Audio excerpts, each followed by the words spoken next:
Finally हामीले entry fee पनि काट्यौँ entry ticket 50 rupees per head रहेछ अनि जाँदैछौँ यहाँ माथि गएर जुत्ता खोल्नुपर्ने मैले दिएन भन्दा एउटा यसो भिडियोमा बटारे बुद्धपाडा घुमिसक्यो साथीभाइ अनि हामी चाहिँ यहाँबाट निस्किँदैछौँ अब फेरि अर्को जग्गा जानेछु त्यहाँको पनि देखाउने छु हेर्दै जानुहोस् होला यहाँ माइला पनि छ है माइलाले त्यो मूर्ति किनेछ देखाइदिए मूर्ति त यहाँ राबाङ्लाको बुद्ध पार्कको मूर्ति किनेछ हो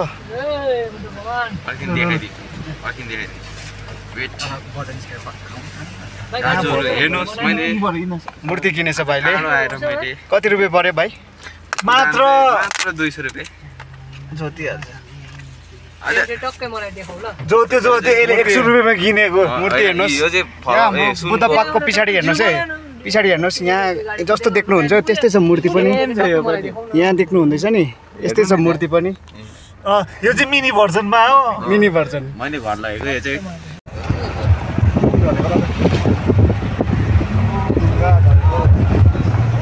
कोही डेन्जर छ है तर यस्तो त्यहाँ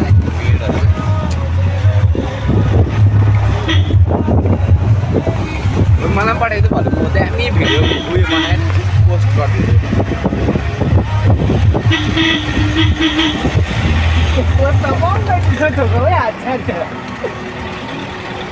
क्याटिक छ त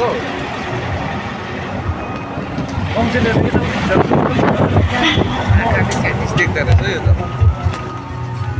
ओइ डर लाग्यो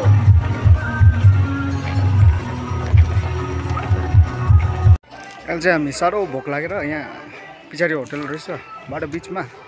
कहीँ अगाडि कहीँ नभेटेर यहाँ चाहिँ भेट्यो अनि खाना खानेछौँ त्यहाँबाट जानेछौँ यस्तो छ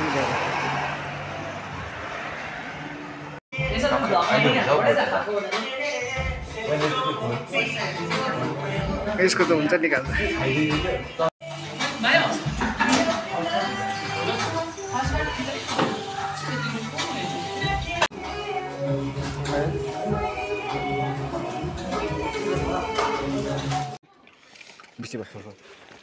मैले दिएन भन्दा एउटा यसो भिडियोमा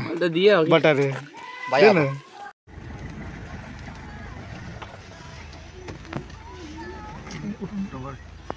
अहिले चाहिँ हामी साथीभाइ चारधाम आइपुग्यौँ अनि चारधामको अगाडि जानेछौँ त्यो अगाडिको पनि सानो भिडियो बनाउने छु हेर्नुहोस् हेर्दै जानुहोस् होला यसको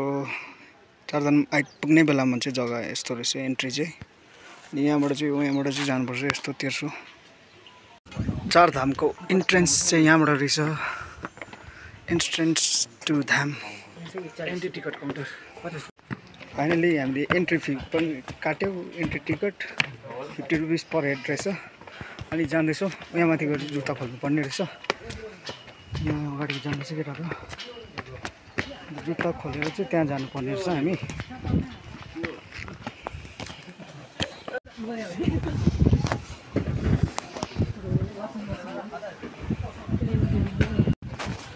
फाइनली हामी चाहिँ यहाँ जुत्ता सुत्ता खोलेर सबैजना जुत्ता खोलेर हाम्रो तर्फ लाग्दैछ धाम चाहिँ यस्तो देखिँदो रहेछ किरातेश्वर द्वार रहेछ यहाँ चाहिँ किरातेश्वर द्वार त्यही यहाँ एन्ट्री चाहिँ यहाँ रहेछ गाइड म्याप फर टेम्पल दर्शन अरे यो चाहिँ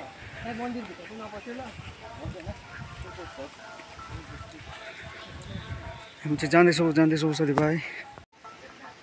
मन्दिर यहाँ आइपुग्यौँ हामी फाइनली शिव भगवानको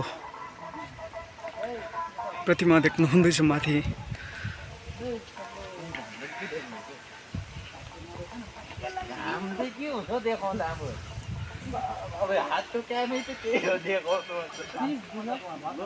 यस्तो रहेछ हो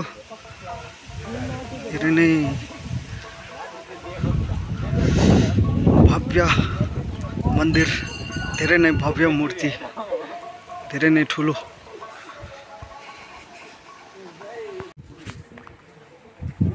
हामी चाहिँ यहाँबाट भित्र पस्यौँ अनि यहाँ पनि धेरै मन्दिरहरू देख्न सक्नुहुन्छ थुप्रै मन्दिरहरू रहेछ यहाँ पनि रहेछ अनि यता पनि सानो सानो मन्दिरहरू देख्न सक्नुहुन्छ हामी चाहिँ हिँड्दैछौँ।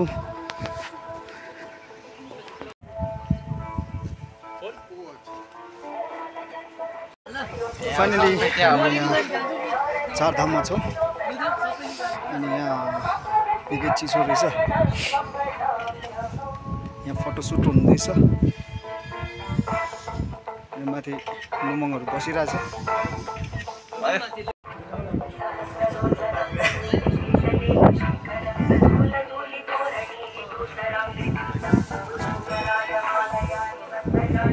यहाँ अगाडि देख्नु सक्नुहुन्छ यो चाहिँ रहेछ हाम्रो किरातेश्वरको प्रतिमा, महाप्रतिमा।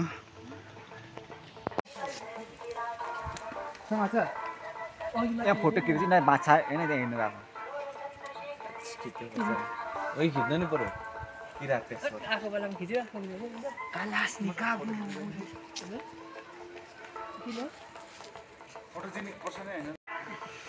फाइनली आजको भिडियो पनि यहीँसम्म थियो अनि भिडियो पुरा हेरिदिनु भएकोमा धन्यवाद। अनि मन पर्यो भने लाइक गरिदिनुहोस् होला। त्यति भन्दै बाई बाई।